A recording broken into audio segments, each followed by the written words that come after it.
You're listening to Cobb, Conversations on the Business of Brands with Sudeep Chawla and Sharan Raghavan.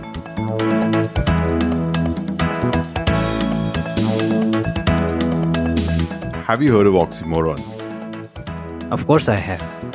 And that's what your topic for today reminds me of. And this is what we famously call CLMs, career limiting moves, right? For a salesman to be silent. Yeah, if you read it that way, if you think about it the other way, that if something is meant to be silent and if it turns into a salesman then. But when a salesman never silent? But silent can be salesman, right? Fair enough. So that's a good way to introduce our topic for today.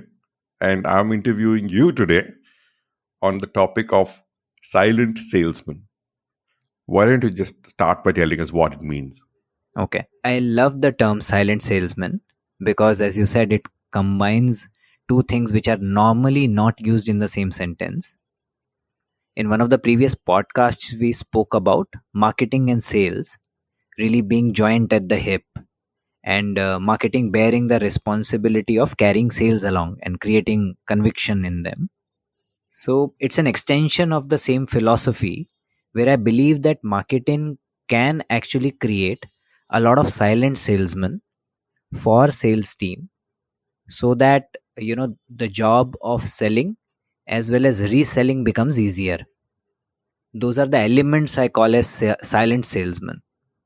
So are you talking about marketing create pull at the point of sale, or are they different to what you're talking about as silent salesman? How does it work? So purpose of marketing, as Kotler put it, is to make sales redundant. Yeah, so therefore obviously anything that marketing does would try to create pull such that you don't need significant push.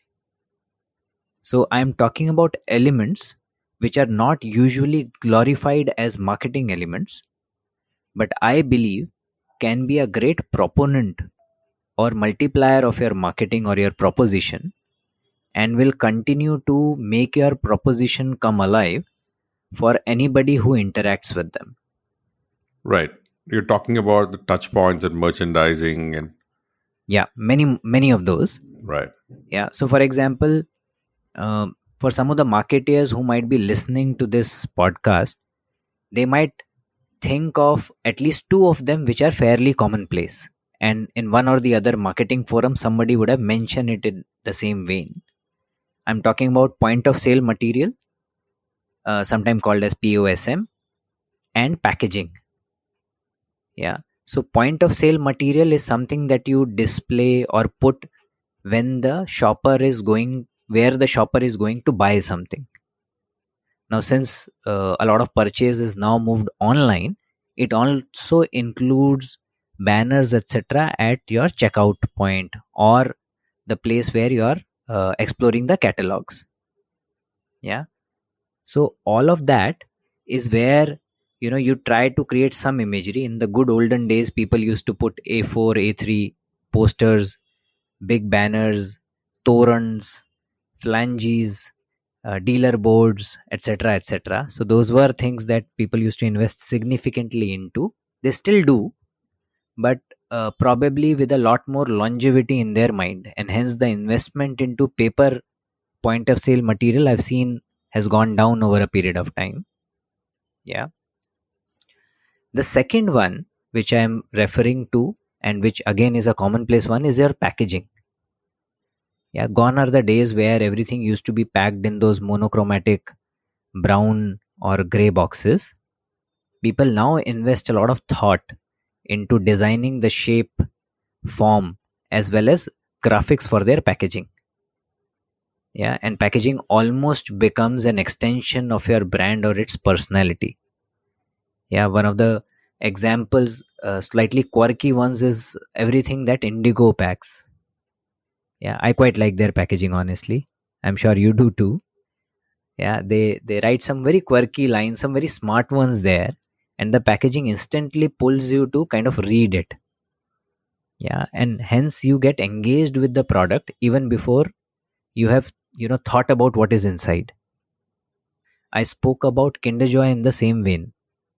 Yeah, Kinder Joy also designed their packaging, and it starts engaging with the kids even before they have reached the inside of it.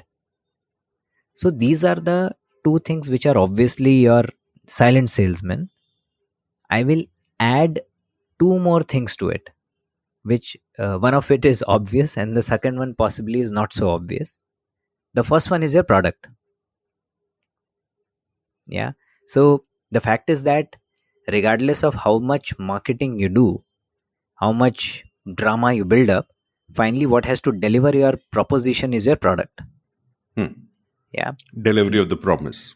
Delivery of the promise. And that's the moment of truth where the customer needs to feel satisfied, needs to feel delighted. Now, a lot of the products also have repeat usage. Yeah, something like your white goods or anything that you possibly use day in, day out. And hence you get umpteen responsibility, umpteen, occasions to responsibly respond to customer expectations. Yeah, and hence it becomes critical that your product lives up to the promise every single time. Yeah, and the more it lives up to the promise, the more it strengthens the proposition. Right. So when there are repeated moments of truth, it ends up having to fulfill a certain level of consistency than just one singular moment of delight. Correct. And that is where brands start differentiating themselves from commodities.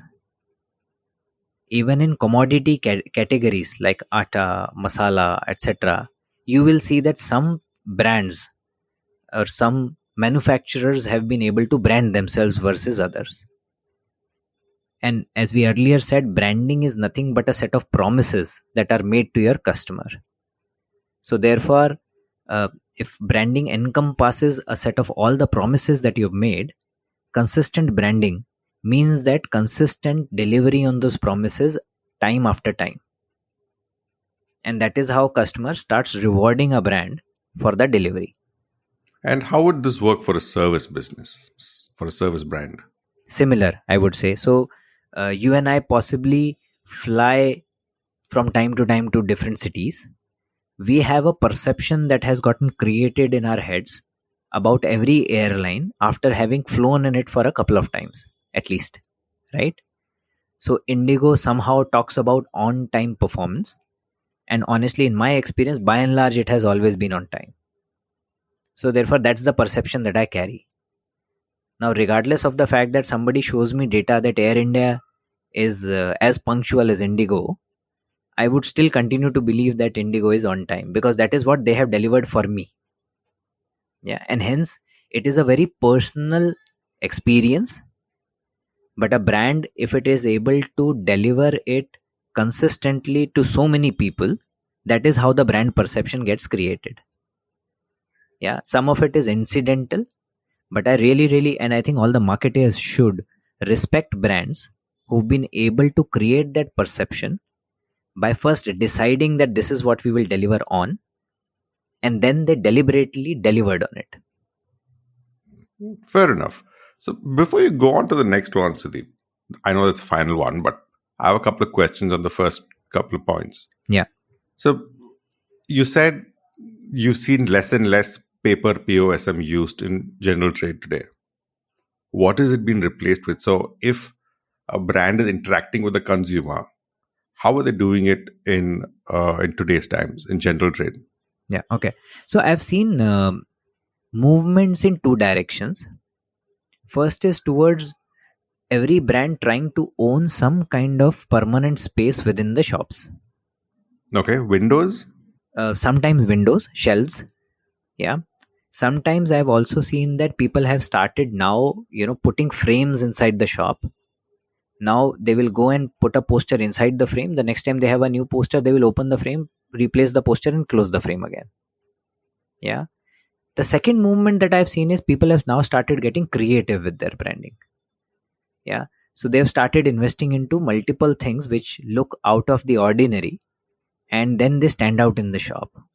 One of the very interesting examples, and I still remember it, this is in 2017. I was in Amritsar, uh, working in building material stores, and ACC, the cement brand, was doing a campaign for ACC Gold, their premium cement. And what they had done was they had chosen some of the prominent dealers in Amritsar, taken their photograph, and they had created a standee out of it. They had a visit from some MD or somebody. For that visit, they created a standee out of it.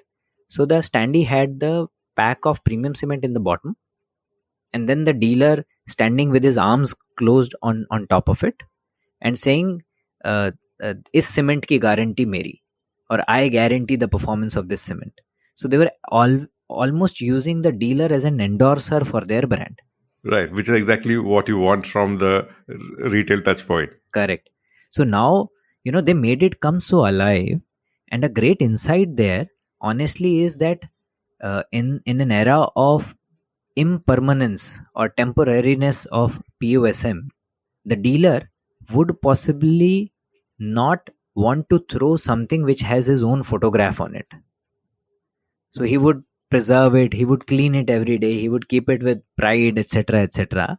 If a point of sale material is able to crack it, then what's better than that? Yeah, they probably paid for a week of retail space, but they should have at least got a couple of months worth of it out of that kind of a deployment. 100%. So there is the innovative side of it, there is a permanent side of it, and I see more and more brands trying to do that. A lot of them have now, and this was prevalent when we were in our field sales days also. Aerial visibility used to be something that everybody wanted to get to, and so therefore putting their luddies and strips, etc., over the retailers and all of that. In different retail environments, you will find people trying to get to better ways of ensuring visibility. Right. So the idea is to continuously innovate and to prolong the use of any POSM you create for it to work as the silent salesman for longer. Great. The next point you mentioned was packaging.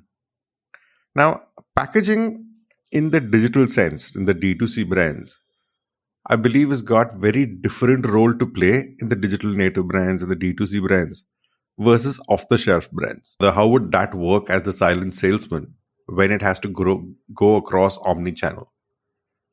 So I believe, say, you would have to think about your primary packaging and your secondary packaging possibly intelligently. Yeah.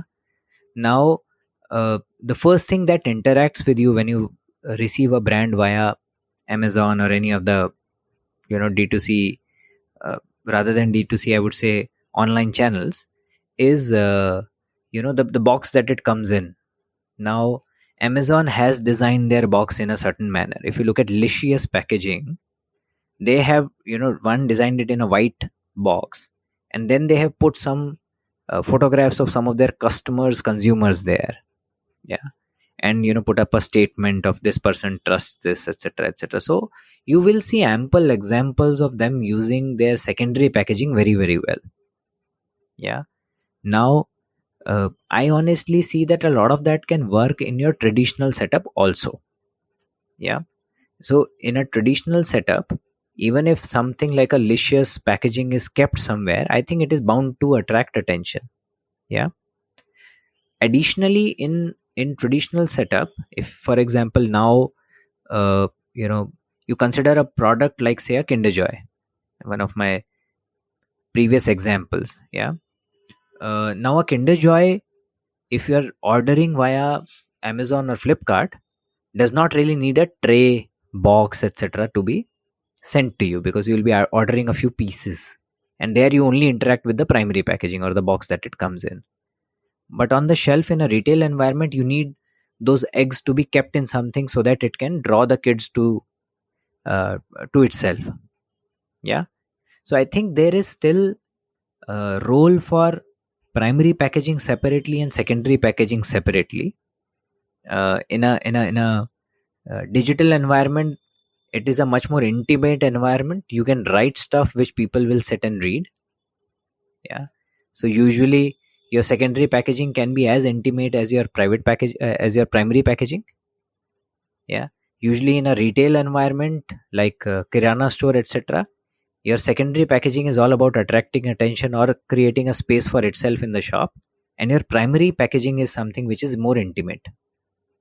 Yeah, so that is how I'll possibly try and deconstruct this. Beautiful. Makes a lot of sense. Now I let you go on to the next point.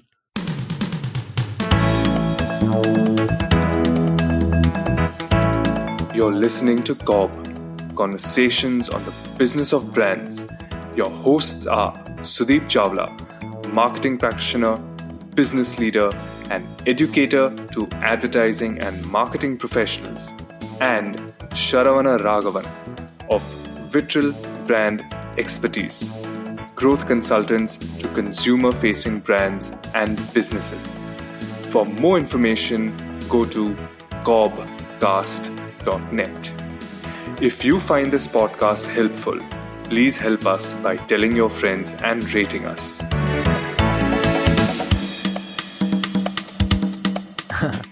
So we spoke about three things till now. Yeah.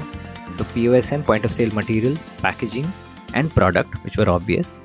The fourth one, and which is something that the more I think about it, the more I become convinced.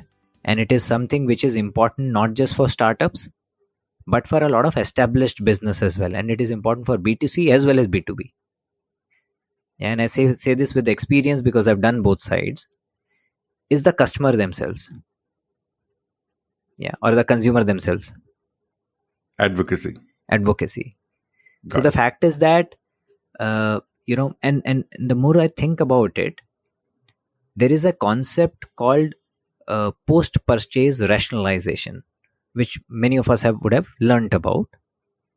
Very simply stated, it is a customer's tendency to justify their purchase once they have made it. Right. And the justification starts from first justifying to oneself and then to people around you. And depending on how convincing it sounds to you and the people around you, the more boastful you become about it. Yeah. So you tend to believe that you've made the right choice, and you automatically anoint yourself as the expert in that field, thereby dispensing advice to everybody who is caring to listen to you. But the tendency to justify their purchase actually is universal. Yeah, because all of us tend to think, did I do this right? Did I do the right thing? Did I pay the right price? Did I choose the right thing, etc., etc.? And the more positive justification you get, now this positive justification, one obviously is from the product that you use. Yeah, the more you use it, the better experience you get. You obviously become satisfied. Yeah, but I also believe that it is also a brand's responsibility, and therefore a marketer's responsibility, to try and give their customer a very pithy articulation of their satisfaction with the product. Explain that. Yeah, for example, if I were to give you a pair of denims which is so comfortable and it has something in it, so that you don't need to take it off for 2 weeks straight. Yeah, suppose this is the denim. Yeah, and I just give it to you, so you will obviously wear it, and you suppose you like the product and you would want to repeat it in front of somebody. You would want to say it is very comfortable, or I really like it, vagera vagera. If I was able to give you an evocative articulation saying that it is so comfortable, it is your second skin, and suppose it clicks with you, I can tell you that you will go around and you will keep repeating this, that it is my second skin, it is my second skin, it is my second skin. Yeah, the more evocative articulation I'm able to give to you, the greater chance I have that you will repeat my articulation and use it as your post-purchase rationalization. And that is why you don't just become an advocate of my product, you become an advocate of my proposition also. Awesome. For example, Pepsi has been able to do it time and again, I believe. Yeah, for example, there's nothing official about it, or har ghoont mein swag hai. Yeah, are various ways where they've been able to come up with catchy lines which they think that the teenagers or the youngsters will pick up and repeat over and over again. For example, in China, when there was some chocolate that had launched, Mhm. and their line was as smooth as silk. Why have cotton when you can have silk? It was UK, sorry, and they had Galaxy. Galaxy, yeah. So Galaxy had kind of repositioned dairy milk. Why have cotton when you can have silk?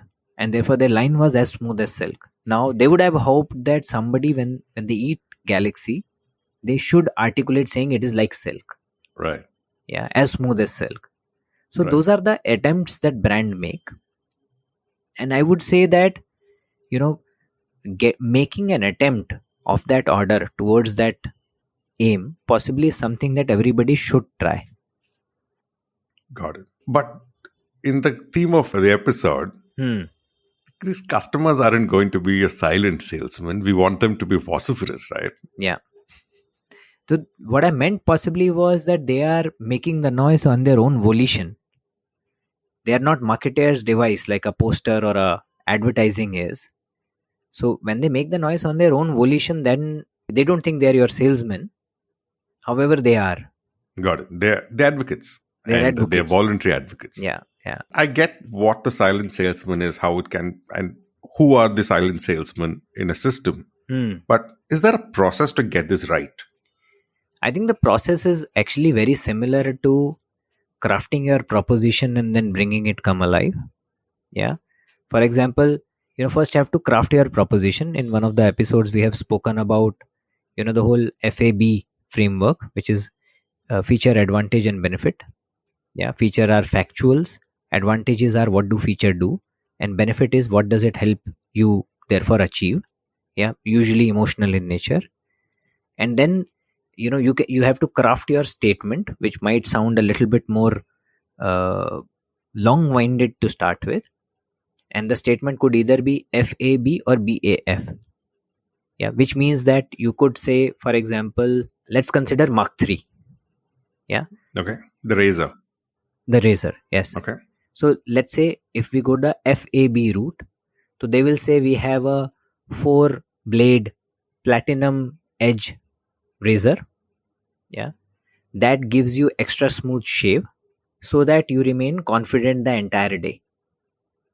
Or the BAF would be that remain confident the entire day because you have the smoothest shave possible, because we are giving you a razor with 4 blades and titanium edge, etc., etc.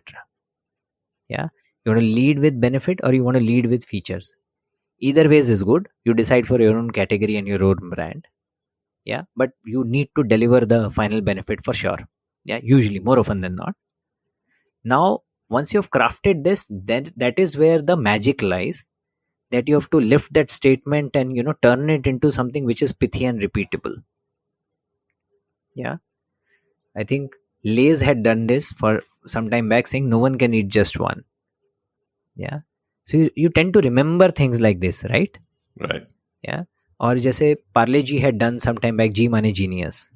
Yeah. Small things like that, which are centered around product or your experience of eating the product or how the product makes you feel. Yeah. So craft something and therefore give it some kind of articulation which you believe will catch on. Yeah. Now, if you've got an articulation of that kind, ideally that is the statement which should make into your product, packaging, point of sale material, etc., etc. Yeah. And then, now who is the next person in your chain? The next person in the chain is the final person who is standing and selling it. Now in B2B, the seller might be your own team member. Yeah. In B2C, a seller might be your retailer or your Amazon page, etc. And therefore we have to make sure that even there the line is relevant. So an Amazon page has to list that line. A seller has to be trained by the sales team in saying that line, and that is where you can turn sellers into tellers. Yeah.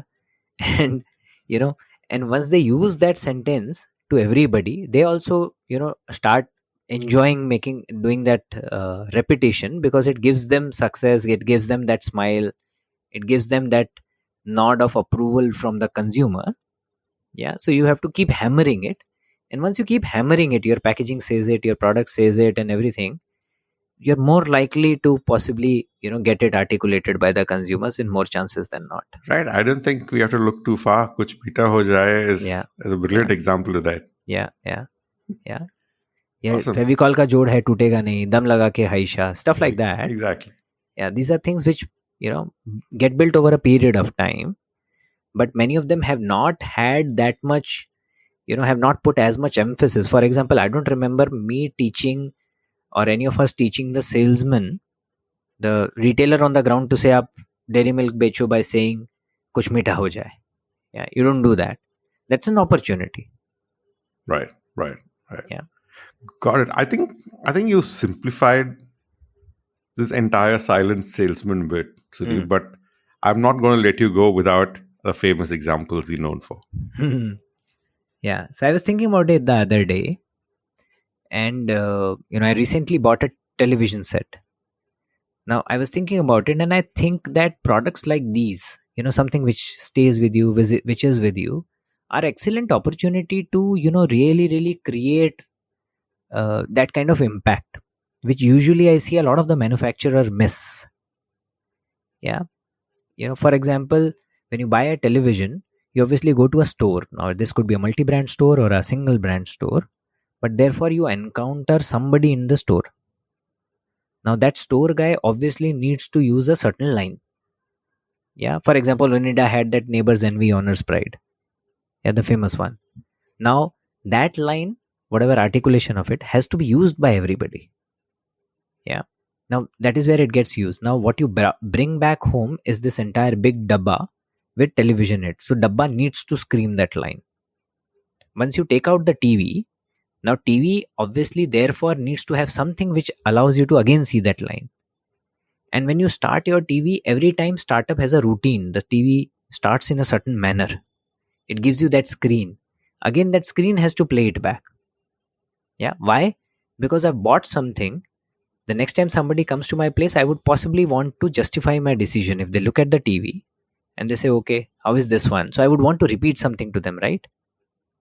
Now, ideally, give me a line that I can repeat. And you craft that line, have the salesman say that line, have this line on the dabba, have the line on the TV when it is starting up. Possibly give me a QR code here, which I can scan and show them something cool, something really swanky. So help me in justifying my purchase, and I'll help you by re-articulating your line. Awesome. I think it's a good flow you went through using your own example, because it starts with the marketing mainstream communication that you were hit by. Then as a shopper, there are different touch points in which the brand can reinforce the same selling message. Yeah. And even better if it's going to be a hook that can get you to start repeating the same sales pitch. Yeah. And build that across every touch point, not just till the sale is done, but beyond that, even to enhance the experience of what the shopper or the customer or the consumer is going to go through. Yeah. And that is the silent salesman then. Yeah, I would agree. And in fact, it is easier for products with which consumer spends a little bit of more time. Consumables might not get that many opportunities to do it. Right. Or they might not have the real estate to do it. But the brands that you continue to use for some time are something that really, really should, I think about this. Oh, absolutely. And I'm sure they will think about it. Yeah. Now that they've heard it from you, I see a lot of people actually thinking about it. And when they think about it, I'm sure a lot of them will also put it into action after this. Hopefully.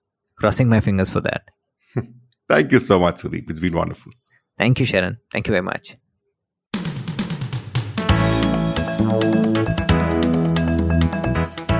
Thank you for listening to COB, Conversations on the Business of Brands with Sudeep Chawla and Sharan Raghavan. Subscribe and learn more at cobcast.net. That's COBBCAST.net.